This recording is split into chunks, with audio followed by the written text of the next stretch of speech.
The Grand Canyon, one of the greatest natural wonders of the world, as beautiful and rugged as it is unforgiving. Deep canyons, sharp, jagged rock walls, and rushing whitewater rapids of the Colorado River all at the base of it. Thousands of people journey here to the national park every year. But what if we told you that was not the first visitors, nor even the first race of visitors that had made such an homage trip to come and visit?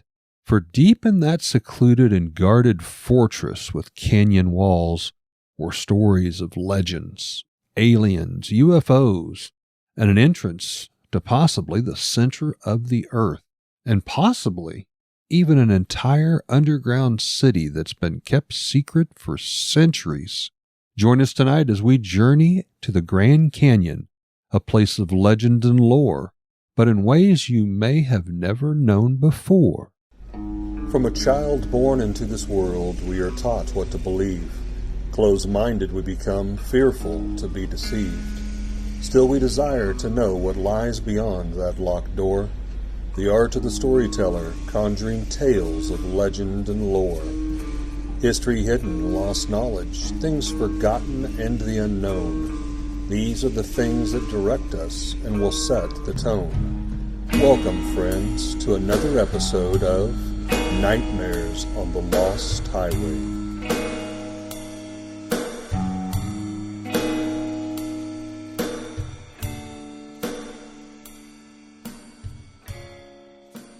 So, first question first. Have you ever been? Absolutely, I've been twice. I got to go after my stepdad passed away. My mom wanted to just get away from things and got a very nice life insurance settlement. You know, he was retired military and he worked for the post office. And we took a Western vacation and we went south and saw all those things down south and went to Vegas and then cut up north and went to Yosemite. We went to the Grand Canyon. And I don't know if you've ever had what they call the call of the void. Have you ever felt that? It's a French term. I don't remember the actual French word, but when you're standing on top of a building or at a tall place and you kind of feel this unconscious, like, I want to jump. Oh, okay. Yeah. Okay. Yeah. I'm not a big fan of heights. Nor am I. And so this was the Grand Canyon. I mean, don't get me wrong. It is a beautiful spectacle. We went there and they had wildfires on the northern rim. And I mean, you could just see these little tiny, like a wisp of smoke from where we were standing. And these were wildfires that covered acres. I mean, that's just from one side to the other. So vast, so big. The scale of it is awe-inspiring, to say the least. When you talk about heights, I mean, oh yeah, buddy, that's putting it on all new levels. Now, when you went, did they have the monument that's like the clear walkway that you walk out over? And I think so, yeah. See, they didn't have that there, but I don't think there was any way I could have went out on it. Not exactly related to the Grand Canyon, but similar experience in Tennessee. My brother-in-law took us to a place where there's one of these bridges that crosses between the two mountain tops. Mm-hmm.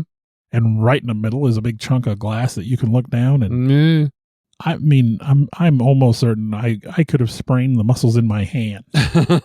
And my kids were like, oh, it's not that big. You know, my kids just take off and I'm just like white knuckle on the edge of the thing. I am not a heights guy. But no, the Grand Canyon is a spectacle. It is just beautiful. Words do not express how vast and how big this thing is. You know, you hear about it, you see pictures, and our little human mind is just, they can't process that. It is gigantic. You can see this thing from space. I mean, and it's not a little blurb. It's a big area that you can see from space. Well, a little bit of the history. In 1908, President Roosevelt wanted to declare the Grand Canyon to be off limits to all mining and timber operations. Now, obviously, that sounds very plausible. You know, they don't want to ruin this beautiful, rugged landscaping timbers. And with mining, they were going in there and I guess just blowing stuff up and just tearing things all asunder. But upon hearing that this would possibly occur, there were two men in particular, a G.E. Kincaid and an S.A. Jordan, that took a boat down the Colorado River, wanting to see just how much gold and silver and copper might be available before the president closed the doors on this thing forever. Now, these men were affiliated somehow with the Smithsonian Institute. We're going to talk about that a little bit more later in the story. And so they had experience with exploration of this type and had credentials in order to make it happen. About 42 miles upstream from the El Torve Crystal Canyon, it is said they made a discovery that was later published in a local newspaper, but then has all been erased from history and definitely from school books everywhere. What they discovered and how it was hidden and kept secret from the world would become one of the greatest possible cover-up stories of all time. From the Colorado River, about 2,000 feet up, on one side of the canyon, they spotted what they described and appeared to be a large cavernous entrance. They did what anybody in their situation would do. They pulled their boat over and climbed up to make their way up to the entrance to further investigate. Now, this is where it starts to get strange. They quickly found a carved stairway in the stone that led up to the cave entrance. Their pulse quickened as they made their ascent. Kincaid reported to the local newspapers that the cave was large enough that several grown men could walk through it shoulder to shoulder, and that the height was at least 9, if not 10 feet or higher. And at about 60 feet into that cave, it was noticed that there were hallways off to both the right and the left that seemed to be hand-carved. These long corridors led to large chambers that the men described as round living room-like accommodations, with spokes, if you will. If you can imagine like an old stagecoach wagon wheel, with that center being the living room quarters that they're talking about, and the spokes being the hallways going off in all directions, tunnels, if you will, off of that round room. Now, it was noted that these rooms had carved ventilation systems that allowed fresh air into and the expulsion of fireplace smoke from down in the large living areas. These rooms and features were also, they had carved, meaning man-made. These were definitely not something that water had eroded. They were much too smooth. The men said that you could literally see some type of chisel marks, but there were areas of it that was so smooth it appeared like they had been removed with what we might say today like a laser-like expertise. The floors were smooth and flat, with more steps carved out separating different ones of the rooms, and even arched doorways. They had discovered what they felt was an underground city, like that had been recorded in the past and true history in Turkey and many other places throughout the world. So this was not a new concept. We have these that do exist. You can research them today, Turkey being one of them. But their discovery did not stop there. After discovering several of these round living rooms, we're going to call them living room-like chambers, each with these spokes or long hallways coming out, they noticed that those led to what they would call bedroom chambers or bed chambers. They found an exceptionally long single hallway finally connecting all of this of about 1,000 feet long.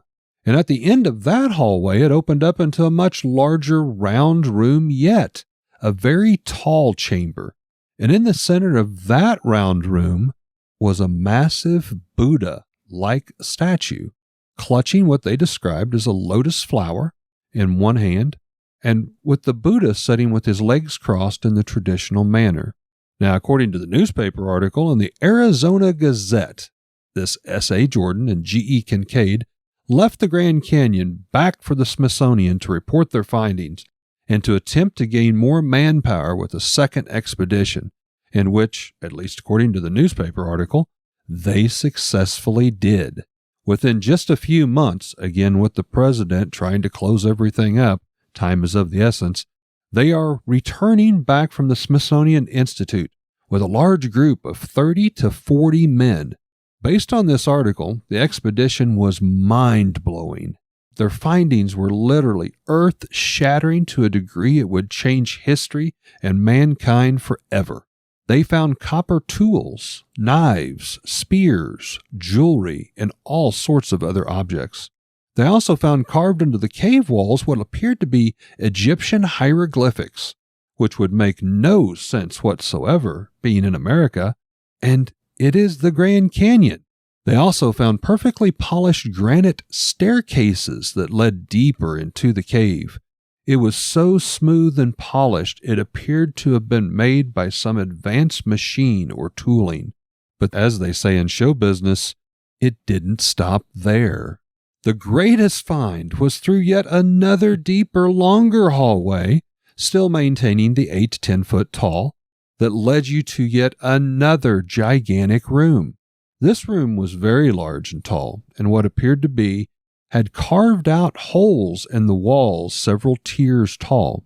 Now, these were all about the same size, but they were large enough that a human body might be standing up, leaned back at a precise 35-degree angle in every single carved out area, I might add. The men described in each of these carved out shelf holes that they could only be described as giant mummies, each at least 8 foot tall in length. Now, I will again state the only real source of information here are 2 separate articles written in the Arizona Gazette in 1909, just a month apart. The first article simply stated that Kincaid had arrived in Yuma, being one of only 2 men to ever complete this boat trip up the Colorado River. The article was just a short little blurb and a few paragraphs. Now, the second article was the follow-up before the men had returned from the Smithsonian. It appeared on the front page in a much, much more in-depth, lengthy story, stating explorations into the Grand Canyon with mentions of giants and Indian legends, because through the years, if people have discovered these newspaper articles, many calls have been made back to the Smithsonian. And each time, they state politely, I might add, we can assure you there has never been any Egyptian artifacts that have been discovered in the Grand Canyon. We also have no record that neither G.E. Kincaid or the other gentlemen have ever worked for us. As Forrest Gump would say, that's all we've got to say about that. You know, I did see in the course of my research, there are a lot of landmarks named for Egyptian, was it like the Aya Set and such and such, and Indian culture too. Now, you, of course, could attribute that to the fact that the people that found them were into those things, but it just seems weird that you've got this story of this ancient Egyptian-like culture that is found. And I mean, let's face it, if you're looking at different artifacts or different things that they have found in the Grand Canyon that are still there, there's some likenesses. I mean, there definitely is some likenesses. I mean, a pyramid shape, for example. Well, I knew this was what you were going to talk about, so I didn't even research it that much. I'd heard the story before, and I kind of started there when I did my research, and then I drifted away into some other things. Well, I've got some more on this, but please jump in with some of your others. Well, it just wouldn't be, me. I wouldn't be me if I didn't talk about some sort of monster. A cryptid. I looked at strange stories from the Grand Canyon, and again, I've been there. Like I said, beautiful place. But one of the things that jumped out to me was a thing they call the Mogollon Monster, and I hope I'm saying that right. But this is a creature that is commonly described as bipedal, over 7 feet tall, with large red eyes and a body covered in long black or reddish brown hair. So, talk about another Bigfoot type creature. But it has a bare chest, face, hands, and feet. Like you'd see on a gorilla, some kind of ape. Most sightings also mention a strong odor like that of, and I quote, dead fish, a skunk with bad body odor, decaying peat moss, and the musk of a snapping turtle. I can only imagine how bad that smells. That smells right. The creature is said to be nocturnal, omnivorous, territorial, and occasionally violent. It walks with inhumanly wide steps, leaving 22-inch footprints behind it where it goes. 22-inch footprints. Now, apparently it likes to explore campsites after dark, sneaking in and going through, rearranging things, making a mess of the camp. I would assume looking for food in general, and emits what is called a blood-curdling scream, like the sound of a woman in distress, is the way it was described. It does make other sounds like howls and growls and other noises, which is especially jarring considering that when people say they've encountered the Mogollon Monster, just prior to seeing it, the woods go absolutely silent. I can imagine whatever sound it makes, if it's quiet previous to that, it's going to be kind of unnerving. Most sightings are reported along Arizona's Mogollon Rim, which extends across the state of Arizona and into the Grand Canyon National Park, with the oldest reported sighting of the monster dated back to 1903, as reported in the Arizona Republican. And this was when I.W. Stevens, why do so many people just go by their initials back then, by the way? That was a big thing. It seems distinguished, I guess. But I.W. Stevens saw a creature near the Grand Canyon with long, white hair all over its body and claws almost 2 inches long at the ends of its fingers. White hair, that's a little unusual. That's different from the regular description. He found the creature drinking the blood of 2 mountain lions. 2. So I'm when assuming, one just won't do you. Yeah, I'm assuming it managed to kill both mountain lions, which means it's not, it's a pretty tough critter. When he got close, it threatened him with a club while emitting an unearthly screech. Another sighting took place in the mid-40s, and this was by cryptozoologist Don Davis while on a Boy Scout trip near Payson, Arizona. This is a quote by Davis. Quote, "The creature was huge. Its eyes were deep set and hard to see, but they seemed expressionless. His face seemed pretty much devoid of hair, but there seemed to be hair along the sides of his face. His chest, shoulders, and arms were massive, especially the upper arms.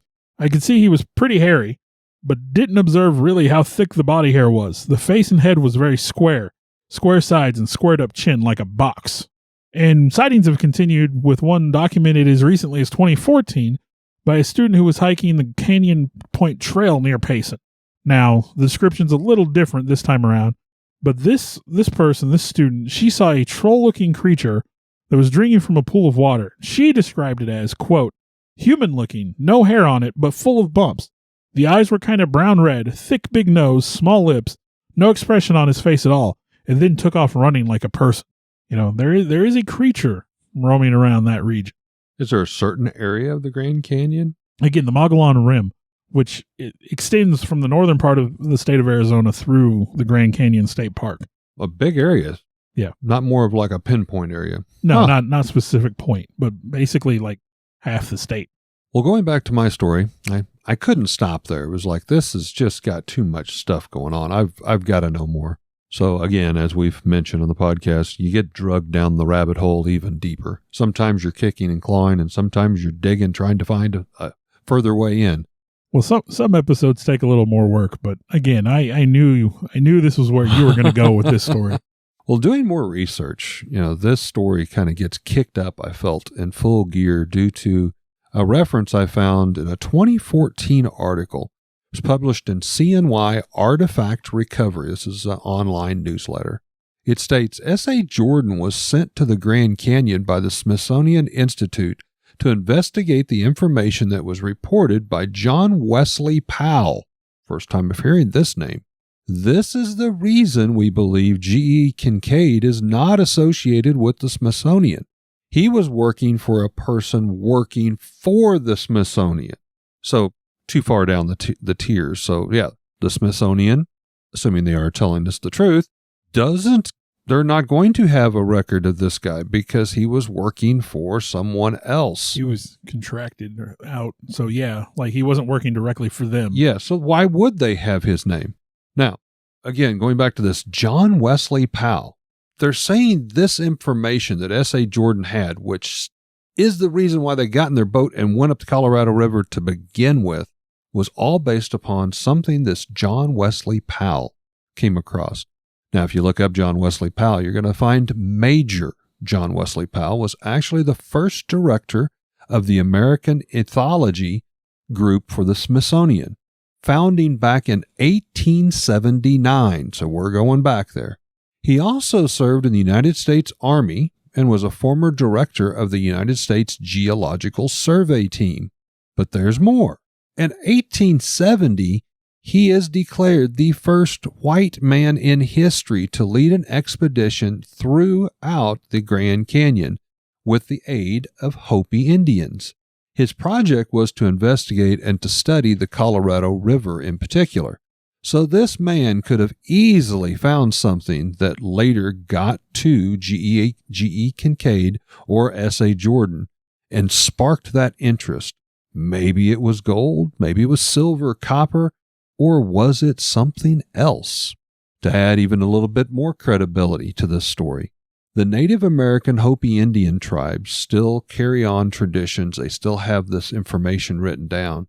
And in their recorded history, there is a legend that their people long ago did live in an underground city in the region of the Grand Canyon, but they did not create it.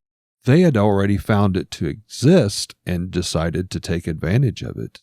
Now, for the podcast, when I stumble upon something that kind of interests me that I think might be an interesting topic, I sort of mark it, save it, tuck it away.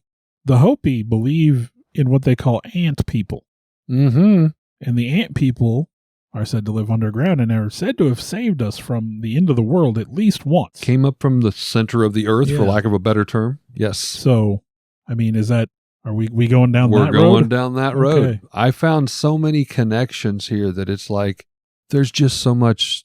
It's like any story, and you can be the skeptic, you can be the believer. That we give you information, you guys decide. But Oh, and by the way, when I say ant people, I don't mean humanoid ants. That's just their term for That's them. their And term. I think it's just to say that they live underground like ants. yes, they come up from the earth. But when you have a story, there's always some morsel of truth that sparked the original story. This thing has so many sparks. We're at a fire. There's, and I'm not saying every bit of this is true, but we're hearing this from Native American lore and legend. They're talking about underground cities. We've got this Kincaid and that group that went in and they found an underground city. We do have the government, depending on what your thoughts are on the government, possibly a biggest conspiracy going on here. Did they segregate off areas of the Grand Canyon to protect it or to not be Well, found? I was going to say, I did find references to the Grand Canyon Forbidden Zone, which, supposedly you're not allowed to go there. And There's then one you can't even have airplanes fly Well, I was over or gonna say- helicopters. Well, okay, I have a little blurb later on when we get to my headline that might explain that. But there's supposedly places that you can't even go to that are completely blocked off by the military. Yeah. And Now, part of like the air, no air fly traffic overhead and all this, there was a lot of squabble on that. I did find something that kind of made sense, but then the more I read it, it didn't make sense. The sonic booms with the Grand Well, Canyon could again, cause collapses. and- I've got a little bit about that in my headline. So, yeah, okay. So we won't go down that. We'll let Bill talk about that in his headlines. But again, it's like it's certain areas. It just, it didn't settle well. And again, I started down that road in my research. I had a section on the Forbidden Zone, and I thought, well, that ties into what Eric's going to talk about. And again, we don't talk ahead of time about what we're going to cover. We come in and it's a conversation, and sometimes we bring stuff that the other one's not expecting. But sometimes I look at a topic and I'm like, oh, Eric's going to talk about that. I don't need to worry about it. Yep. Well, according to some of these Hopi legends, their ancestry found statues and cave paintings of what, I don't know how else to describe it, but amphibian lizard people looking things and giant humans. There's also, here's my giants. I love my giants. There's always reference of these giants too. It all kind of starts to make a weird, twisted sense of why this much has been covered up, but yet there's so many different, totally unrelated sources. First off, there's the lizard people reference. But before you laugh or snicker, let it be known that lizard men statues do exist in Peru even. There are legends that these lizard people have great power. Oh, there's a big Vietnam. There's a big history of belief in lizard people that live under the earth. With great big caves that the locals say are home to the lizard people. And some people believe these are aliens. Some people believe that they, just existed somehow during the time of the dinosaurs or whatever. But in Peru, and I don't remember the name of the city, but there is this giant lizard man statue. I mean, this thing's like 20 foot tall, and it's like in one of their major parks, and it is so commonly accepted. This isn't the legend of Boggy Creek, for lack of a better term, or the Mothman over here. It is a piece of their history. There's nobody arguing it. They're like, oh, yes, this was part of our ancestry. It just blows my mind. I believe in Peru, they also have ancient temples that have carvings of dinosaurs on them, if I remember correctly. So, I mean, yeah, there are things we can't understand about some of these ancient cultures and what they saw. Well, again, I mentioned there's a lot of reference to giants, which that's one of my favorite topics is, giants and how well why we've worked so hard to cover that up. But, both or either of these things seems to set scholars and scientists to cringe. You mention a giant, you mention a lizard man, you mention anything. It's just not supposed to be. We're not going to talk about it, bury it in the past. The Smithsonian is rumored to have destroyed hundreds, if not thousands, of human giants that we got into on our standalone podcast way back in the day. But there were remains that the Smithsonian was offering rewards to collect all of these skeletal remains. And this was big into the early turn of the century, all the way up through like 1930s. And people were submitting these. They were taking them to the newspaper office, their local towns. There's tons of photographs. There's tons of articles. And then it'll say that, the Smithsonian is purchasing this from the family. And it would talk about the train that it was on. And either it wouldn't arrive, it would get lost, or the Smithsonian would say, I think we got that, but we misplaced it. There's always some story there. But if it didn't happen, why are you working so hard to cover it up? I mean, present the bones. Let's do some more DNA. Let's prove that it is a fake. It's just aggravating that they allow so much of this controversy and so much of this secondhand information just because they won't just present it and let's study it and be done with it. To be fair, though, like devil's advocate here, if they don't have the information, they don't have it, they don't have it. But, again, there's two sides to that. Maybe they just don't have it. I mean, I know there are lots of documented accounts of finding the remains of giants, and I still see headlines. I won't say headlines, but posts on social media and in Reddit and stuff like that almost once a week probably that talks about giant remains. My favorite, and I'd have to go back and listen to the podcast, but the Smithsonian published their own magazine that mentioned that they had received certain number of these and had started studying on it. And then when now you call them and you ask them about, we never had that. Well, you published in your own magazine that you had them. It's like Roswell. The first report on Roswell was that we had recovered a flying disc and then weather balloon. Now it's a weather balloon. Yeah. Can't even find reference of the Roswell UFO anymore. I have a paperback book about that somewhere. So anyhow, there's a lot of information out there. I'm just saying the lines are blurred all too often. I think we could try to make this a lot easier and a lot simpler. And I say all of us working together. But there are restricted areas. I know Bill's going to talk about some of those, but even the Hopis there are certain areas that they say that there have been archaeological findings made you would think would be at least loosely related to the Hopi Indians who've lived there for centuries and centuries, but not even the Hopi are allowed in certain restricted areas of the Grand Canyon even today. And when they're told why, well, you have ancestors that are buried there. Well, that is the whole purpose. Is it not for the Hopis? I think they'd like to go visit them. Yes. So there's just a lot of this that didn't make sense to me, but that's just an old man losing his mind that's just wandering at stories. Well, speaking of those who have passed on, we talked about monsters, but again, we can talk about ghosts too. That's another thing that we like to talk about. And the Grand Canyon does have its fair share of spirits.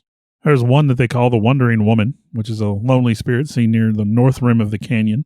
She's said to be dressed in a white dress covered in blue flowers, and she's frequently seen on the Transept Trail. At night, you might hear her crying, and no one really understands who she is, why she's so sad. It is rumored that she is searching for her child and husband, and many believe that her death may have something to do with the Grand Canyon Lodge, and witnesses say that when the lodge caught fire on September 1st in 1932, you could see her face in the flames. I remember seeing pictures and fragments of this story. And stories say, even to this day, if you leave a door open in the lodge, it will suddenly be slammed shut on its, apparently for no reason. Now, there's the story of Ree Griffiths. He was a foreman on a blasting crew, and in February of 1922, he was crushed by a boulder.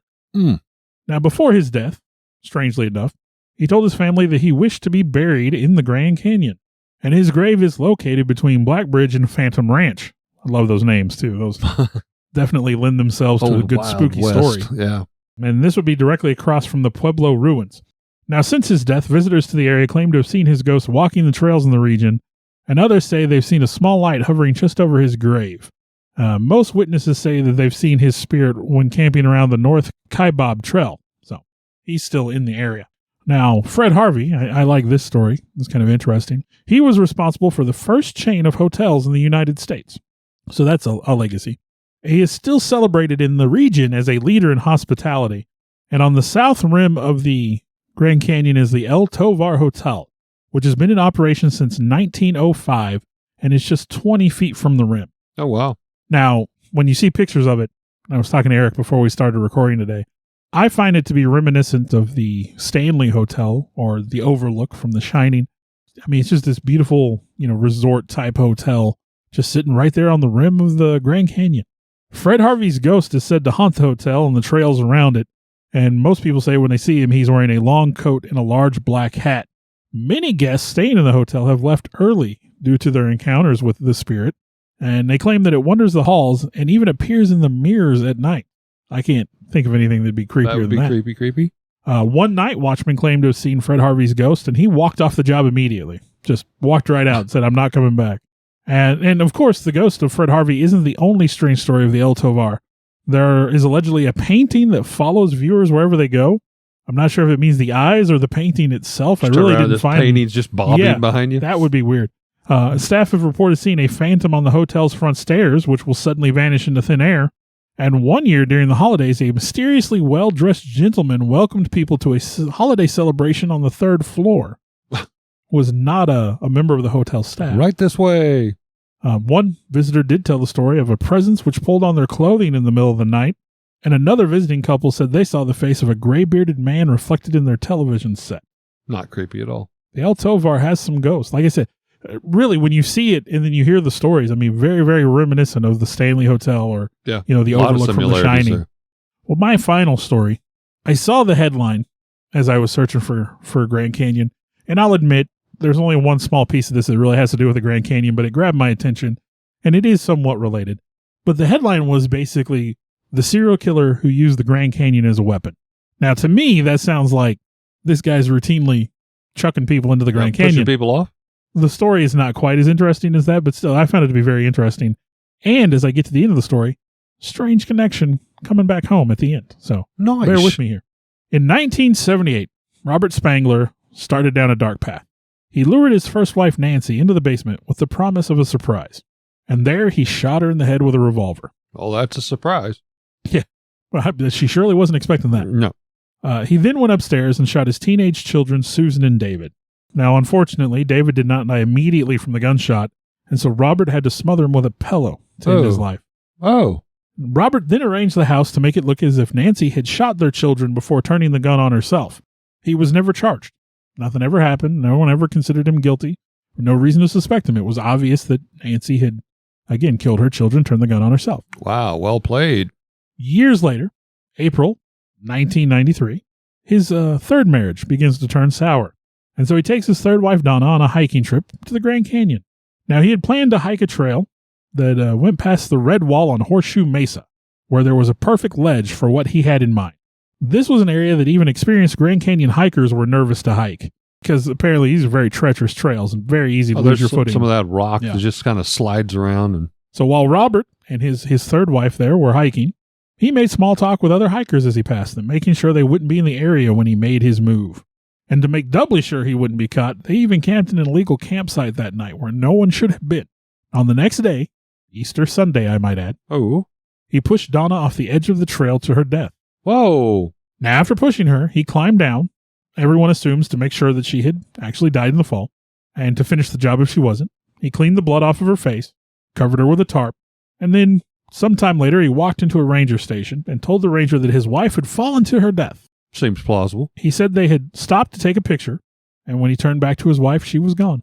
Now, the rangers were able to locate Donna's body almost 200 feet below where they had been standing on the trail, Ooh. a heck of a fall. And her autopsy showed that she had sustained massive injuries, including abrasions, contusions, lacerations, as well as multiple fractures to the neck, chest, and lower extremities due to her fall. She Pretty fell. self-explanatory. Yeah, she fell. She died. 200 foot. At the time, Spangler was not suspected in the death since it was ruled as an accident. Now, Spangler did go on to gain some fame after doing several televised interviews about the incident and warning hikers of the dangers of hiking in the Grand Canyon. Oh my gosh. He appeared on television shows like morning news shows. I mean, he did a lot of interviews. Now, Spangler would go on to continue to backpack in the Grand Canyon for some time, with a variety of companions several years after the incident with his third wife. Now, Donna's death had always seemed suspicious to her family since they knew that Donna had a fear of heights. One, why would she have been up there? And two, was very agile, so it would have been unlikely for her to just lose her footing and fall. So they were already concerned. Also, Robert had Donna cremated before her family even had a chance to see her. That's easy. Yep. So Hide that evidence. now, after Donna's death, Spangler got back in touch with his second wife, Sharon, and after a while, they moved in together on October 2nd, 1994. Now, he had already divorced her. She had taken him for a lot, and well, I won't say she'd taken him for a lot. She got her fair share. that comes into the story a little bit later, too. After a while, they moved in together. On October 2nd, 1994, Robert comes home and he finds Sharon in the house unresponsive with a bottle of Tylenol next to her. She died later that day of a drug overdose. Again, this death wasn't investigated. Appeared to be an obvious suicide. I'm definitely seeing a trend here. In 1999, investigators from the U.S. Department of Interior, the National Park Services, and local law enforcement from Arizona and Colorado, well, they began to see that there was connecting the dots here. Yeah, these unexplained deaths seem to be revolving around Spangler here. Eventually, the FBI would also join in, and Spangler was approached at his home and agreed to come into the local sheriff's office for an interview. In this interview, the FBI profilers appealed to Spangler's ego, telling him they wanted to study him because if he had committed these murders, he was such a unique killer that he would be fascinating to study. Give the man the mic. Well, at that point in time, Spangler did confess to the murders of his first wife and children. Talk about my favorite subject, me. Yeah. Well, he confessed to the murders of his first wife and his children at that point, but he denied being involved in Sharon's overdose death and refused to discuss Donna's death at the Grand Canyon, mainly because he feared a lawsuit from her children who were adults now. He didn't want to discuss it. Again, the investigators appealed to his ego. Killing several people at once just doesn't make a serial killer. You got to kill a lot of people over a span of time. So, unless you're a serial killer, you're just not that interesting. Now, for whatever reason, that worked. With Spangler, Wow. Spangler sat there a moment in silence and then looked up at him and said, "Well, you've got your serial killer then." You're so vain. He then told how he had planned the Grand Canyon murder, and he pushed Donna over the edge while looking her right in the eye. And he figured killing her was easier than getting a divorce. Because again, he'd lost a lot in his divorce to Sharon. Yeah. Learn from that mistake. Ain't doing that again. Now, since Donna's murder had occurred on federal land, that made it a federal issue. He went to federal court. Now, by this time, Spangler was terminally ill with lung and brain cancer, and he pled guilty to first-degree murder for the killing of his third wife and admitted to the murders of his first wife and their two children. Now, their defense, they tried to argue that because of the brain cancer, he wasn't in the right frame of mind. Maybe he was misremembering, whatever. He was eventually sentenced to life without parole, and on August 5th, 2001, 10 months after being taken into custody, he died in the Federal Corrections Medical Center in Springfield, Missouri. Springfield, Missouri, bringing it back home. 23 years after killing Nancy and their kids. Wow. So he finally, received some amount of justice. He did spend some time in prison. Again, he died of natural causes, but yeah, when it said serial killer uses Grand Canyon as a murder weapon, that jumped out to me. Yeah.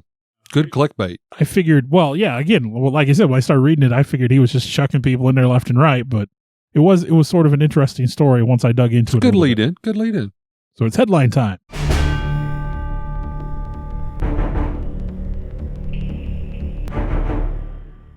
I decided for my headlines I was going to dive into a little bit more of the Hopi Indian and other Native American Indian beliefs that tie in kind of to this story loosely.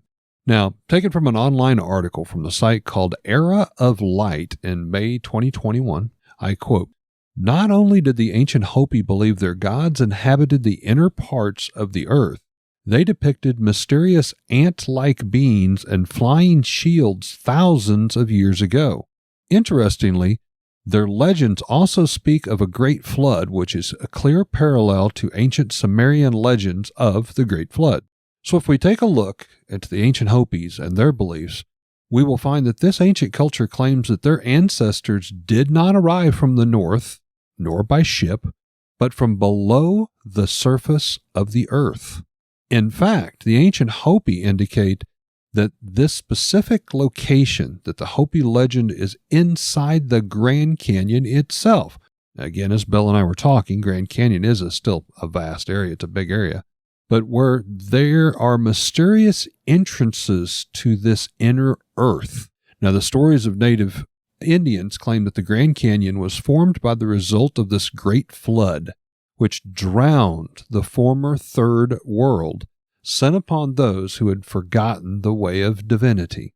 Now, the Hopi cosmology specifies that this is the place where the Hopi emerged from the underground shelter after the flood had destroyed the third world. This is the terms that the Hopi are using, the third world.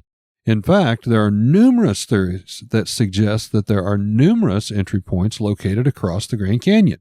and one of them is honored in a ceremony as the dwelling of the ancient parental race. Further stories indicate that this is way in the distant past. The ancient Hopis were assisted by a mysterious-like being, commonly referred to simply as insects, ants, creatures that inhabited the regions of the inner world. As Bill had alluded to, not this hybrid ant-man, half-human kind of thing, but just truly insects. I mean, literally the ants and things of the region. The ancient Hopi speak of their deities as these ant people, that they burrowed beneath the ground. Now, this could just be like miners that just, they're people that just lived underground, and they called them loosely ant people because as you would dig around through a mound, you see an anthill and you would kind of relate that. Well, it's like I said, I don't think they meant, monstrous ant people, although that would be a fascinating story.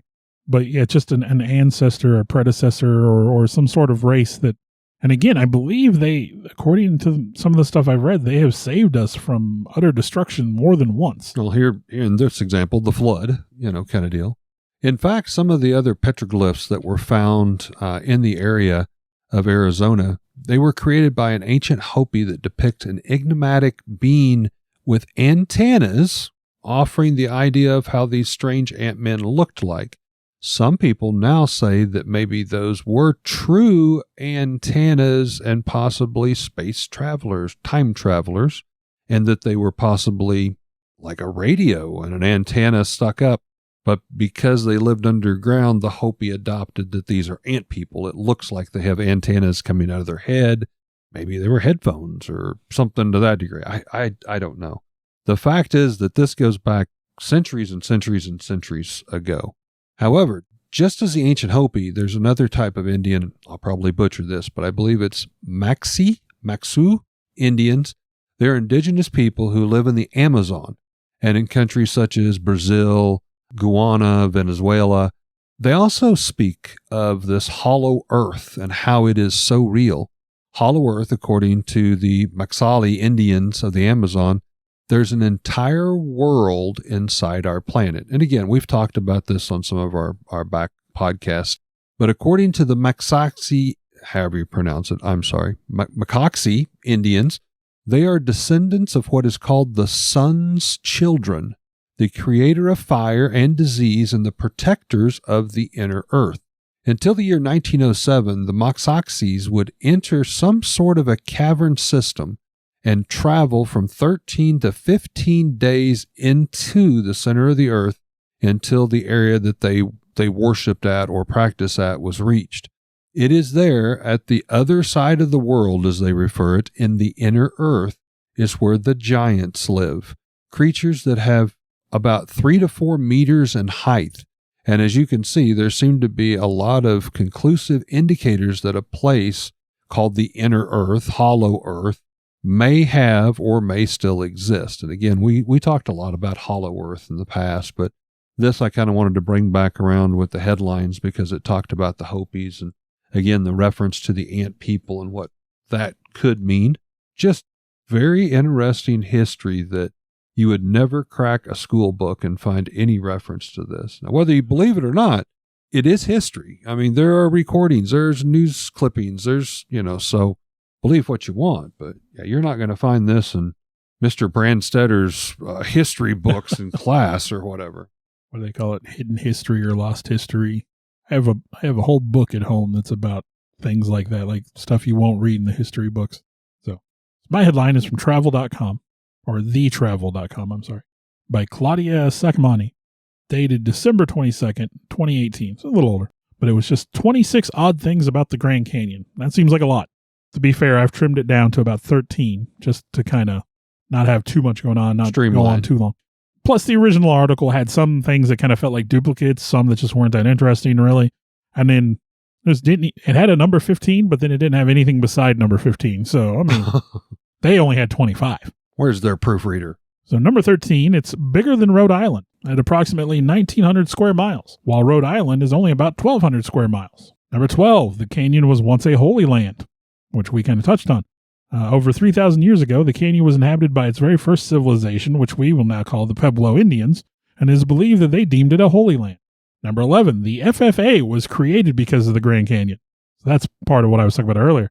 In the 1950s, pilots would go off-route to explore the aerial view of the canyon, resulting in several plane collisions. Oh. Apparently, they would fly over and not be authorized to do so, and Do a little sightseeing. in the, they ended up colliding. As a matter of fact, if I didn't touch on it, but there's actually a lot of ghost stories related to that where planes had collided and crashed. But that's also why the United States decided it needed regulations to avoid any further tragedies over the Grand Canyon. Number 10, the cleanest air in the United States is found in the Grand Canyon. It is so pure because as a national park, it is highly protected by the government, so pollution, littering, and other environmental harm is prohibited. Number 9, the Grand Canyon is still growing, and scientists have concluded that the canyon was created due to erosion by the Colorado River, which continues to erode the canyon even to this day. Number 8, I think Eric mentioned this earlier, it is one of the 7 natural wonders of the world. Number 7, a man once kayaked the entirety of the Grand Canyon. Lonnie Bedwell was a brave Navy veteran who had lost his eyesight due to a hunting mishap. Team River Runner is a kayaking organization that helps wounded veterans, and they were instrumental in helping him succeed in this monumental task. He began kayaking 2 weeks before his attempt, so he wasn't even an experienced kayaker this time, but made the 226-mile journey down the Colorado River successfully with their help. And blind. Wow. Hats off. Number 6, it's not the world's deepest canyon. It is beaten by the Cotahuasi Canyon in Peru and the Kali Gandaki Gorge in Nepal. They're both deeper than the Grand Canyon. Number 5, keep an eye out for pink snakes. There is a strange species that's about 16 to 54 inches long, and they are scientifically referred to as Cortalis oregonus abyssus, and they are only found in the Grand Canyon. Like a type of coral snake. Number 4, it creates its own weather, and the Grand Canyon's weather differs depending on where you are inside of it. Elevation, of course, alters the weather tremendously, meaning depending on how deep you are, certain areas will have different weather. And fun fact, there is only an 8-mile difference between the coldest point and the hottest point in the Grand Canyon, where they've been documented for the record. Huh. Number 3, it has many fossils but no dinosaur bones. There's never been a single dinosaur fossil found in the Grand Canyon. Despite never finding any dinosaur fossils, many other fossils have been found in the Grand Canyon, including those of marine animals that date back to over 1 billion years ago. Doesn't quite make sense. Yeah. Well, I'm assuming most of it must have been underwater. I have a lot of dinosaurs roaming But around some there. dinosaurs lived in the water. Number 2, the canyon encompasses many different ecosystems. The Grand Canyon is huge and supports lots of different species, considering its large range in temperatures. The canyon can house many different kinds of animals and plants, with over 70 different known mammals calling the canyon home, as well as over 47 reptile species and 250 bird species. And aside from animals, there's over 1,750 plant species found in the Grand Canyon. And number 1, the most dangerous animal in the Grand Canyon, is the rock squirrel. Do tell. It is the most dangerous animal you'll encounter in the canyon because they become accustomed to human interaction due to constantly being fed by tourists. And they have a mighty mean bite when provoked. So you don't feed them and when squirrels attack. All right. Well, I got a question for you, Bill. I know you like to go out and you hike. So let's assume that you're doing just that on one of these nice fall afternoons and you encounter, like right out of the pages of a comic book with Indiana Jones, a strange cavern entrance, one that has clearly carved steps leading down to it. And I know you're going to go to it because, let's face it, I know you. As you approach it a little closer, on one side is an ant-like man standing guard, and on the opposite, a lizard person statue. Now, it looks like there's no doors. There's just vines and shrub. What are you going to do? I'm going to explore a little bit. Of course you are. I would be curious, so I can't blame those guys for going down the river and checking that out. Absolutely not. So you go in and let's say you got your cell phone because, thank goodness we have a flashlight there on our cell phones. And you step in and you notice hieroglyphs carved, flying saucer-shaped Egyptian hieroglyphs. And let's say it's right here in good old Missouri. It makes about as much sense as being in the Grand Canyon. Now what are you going to do? Well, yeah, I'm taking pictures. That's what the cell phone's for. Okay. As best I can. I don't know. I'm going to look around. I'm going to explore. How deep are you going to go back in this cave? How long will your I cell guess it's phone gonna depend battery on the last? phone. Yeah, I got to make sure I can get out and still be able to see. I'm probably going to come back at some point, but you really You have to tell somebody at some point. You have to tell the authorities, right? You definitely got to document it, because let's face it, so many of those crazy stories end up, I'll go back to it another time, and then you can't ever find it again. It's lost forever. Well, we hope that you have enjoyed a page that's already been removed out of your history books that we decided to share back with you tonight with the Grand Canyon Mysteries. Thanks for listening. Hey, real quick call to action. I think Eric would agree. We'd like to grow this. Nightmares on the Lost Highway. Absolutely. If you could, if you're listening on Apple, if you would go and give us a review and rate us. If you have some feedback, that's fine too. Whatever platform you're listening, follow us, rate us, give us some reviews. That helps get some recognition and gets our name out there. We do have a Facebook page, Nightmares on the Lost Highway. You can easily find us if you want to communicate with us. If you want to share some possibilities for future podcasts with us, reach out. We want to talk with you guys.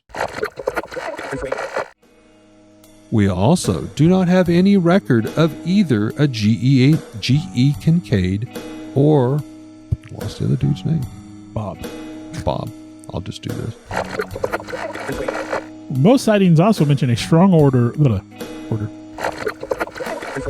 Now, this was an area that even experienced grand hiking. In this interview, the FBI profilers appeal. The FBI certain areas will have different area. The most dangerous animal. Dangerous. I want to take a time to thank the people that helped bring this all together. Alex Tudor, you can almost call him our producer at this point. Sarah Tudor, who also helps with some of the technical stuff. I want to take a moment to extend thanks to Eric for letting us use his space to record in, kind of our makeshift studio.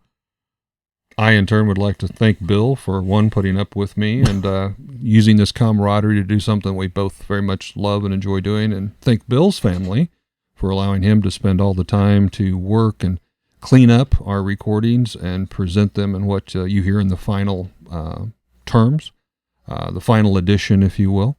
And I'd like to thank all of you for continuing to listen. I know we've got some loyal followers out there. We do this as a labor of love, but we're happy that there are people that enjoy it hopefully as much as we do. Thank you very much.